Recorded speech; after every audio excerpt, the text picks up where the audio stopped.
கள்ளிருக்கும் தாமரையை கையணைக்கும் மான்பிரையை உள்ளிருக்கும் நாடி எங்கும் முந்தன் உயிர்தான் இனி வரும் எந்த பிறவியிலும் உன்னை சேர காத்திருப்பேன் விழி மூடும் இமை போல விலகாமல் வாழ்ந்திருப்பேன் உன்னைப் போல தெய்வமில்லை, உள்ளம் போல கோயில் இல்லை.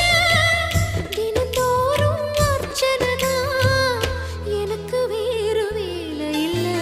நன்றி சொல்ல உனக்கு வார்த்தை இல்லை எனக்கு, நான் தான் மயங்குறேன்.